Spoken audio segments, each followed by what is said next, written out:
In this video, I will explain you about Norton theorem by taking a question that will help you to understand about the theorem. The question is, find the current in 8 ohm resistor. The first step of the Norton theorem is same as the Thevenin's theorem. We should remove the load resistor from the circuit, that is 8 ohm. But in this, we take a imaginary current IN flow through A and B. We name it IN. Its flow through A and B.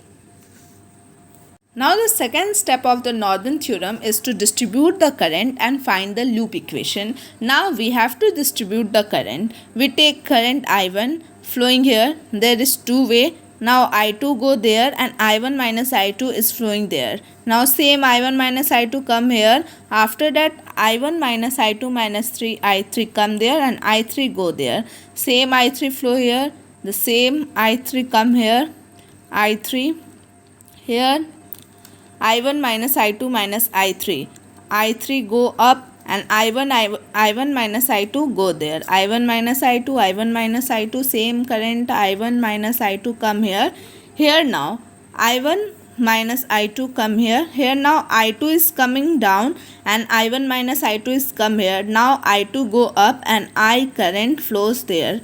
Now we see that the same amount I1 current, now the same current I1 is flowing here and we get that I1 here. It means at the starting point we get I1. It means that our current distribution is correct.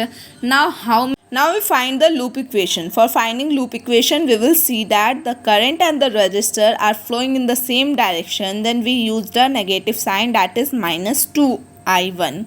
Now here current and resistor are in same direction. Current I2 and resistor 4 ohm minus 4I2. Now the same current now here negative to positive. Then we use the positive sign, that is 20 volt. We equate it from 0. After solving that, we get that after divided by minus 2, we get that I1 minus 2I2 plus tan is equal to 0. That is I1 minus 2I2 plus tan is equal to 0. We get equation number 1. Now for loop second. In loop second, we will see that the current I1 minus I2 is flowing through 4 ohm resistor. Then we use a negative sign, that is minus 4 I1 minus I2. Same the current is flowing here, that is I1 minus I2 minus I3 in 2 ohm. Then we use the negative sign, minus 2 times I1 minus I2 minus I3. Now here from positive to negative, then we use the sign of negative, that is minus of 8. Now here current and resistor are in opposite direction. Then we use the sign of plus, that is plus 4I2. Now equate it from 0. After solving that, we get that minus 4I1 minus plus 4I2 minus 2I1 minus plus 2I2 minus plus 2I3 minus 8 plus 4I2 is equal to 0.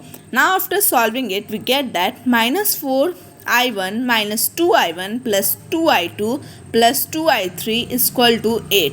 After further solving that, we get 6I1 plus 2I2 plus 2I3 is equal to 0. After we solve the equation, we get that minus 3I1 plus 5I2 plus I3 is equal to 4. Now for loop 3, we will see that the current I3 is flowing in the direction of 4 ohm. Then we write minus of 4 I3. Then the same current is flowing here, that is I3, no battery, no resistor. Then we leave it. After from negative to positive, we use the sign of positive, plus 4. After that current and resistor in an opposite direction, then we use the sign of plus 2 I1 minus I2 minus I3. I1 minus I2 minus I3.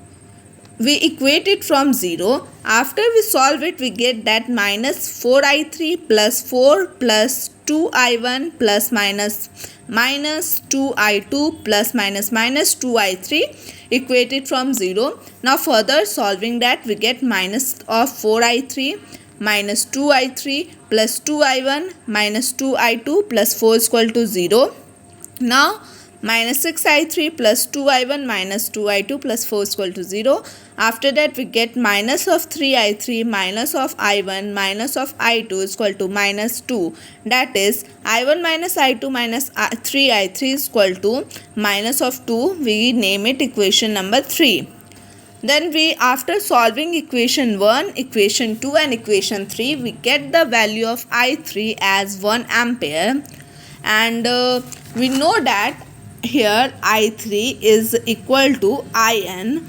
Now, and the direction of current is flowing in the direction of from A to B. Now we name it IN is equal to 1 ampere from direction A to B. Now the third step of the Norton theorem is for finding Rn. The third step is to make the circuit passive.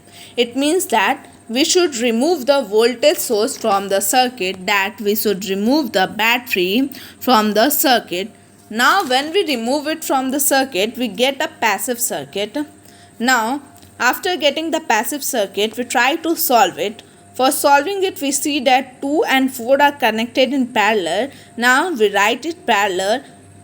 4 plus 4 into 2, 8, and 4 plus 2 is equal to 6 is equal to 4 by 3. Then the circuit become like this, that is this and this in become parallel. We get the result 4 by 3, 4 by 3, these 4 ohm, these 4 ohm, these 4, these 4 and these 2 ohm. Let's rewrite it like this. Now we see that these 4 and this 4 by 3 is connected in series. Then we try to solve it. After solving it, we get the result 16 by 3. Now our circuit is become like this: 16 by 3, 2 ohm and 4 ohm. After solving these two, we get that this 16 by 3 and these 2 are connected in parallel. Then we solve it. 16 by 3 into 2, 16 by 3 plus 2 is equal to 32 by 3 and 22 by 3. After we further solve it, we get that 16 by 11 as our result. Then our circuit is become like this: 16 by 11 and these 4 ohm. After we solve it, 16 by 11 and 4, we see that these are connected in series. Then we solve it and we get 60 by 11 as our Rn. Now we have IN is equal to 1 ampere, RL our road resistance is 8 ohm, and Rn we get that 60 by 11. The fourth and the final step of the Norton theorem is make a Norton equivalent circuit.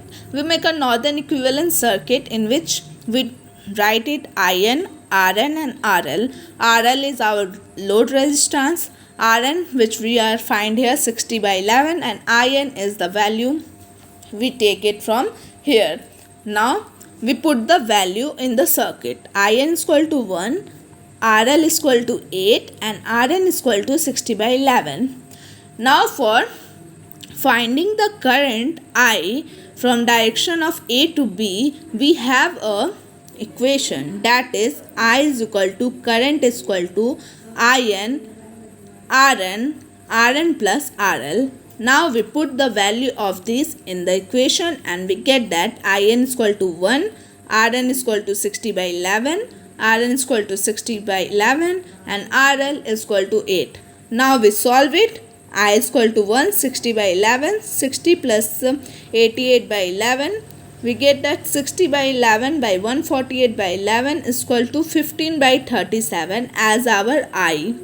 Our I is 50 by 37 ampere. The current is flowing from the direction of A to B. In this way, we will able to find the current flow in the 8 ohm resistor. Thank you.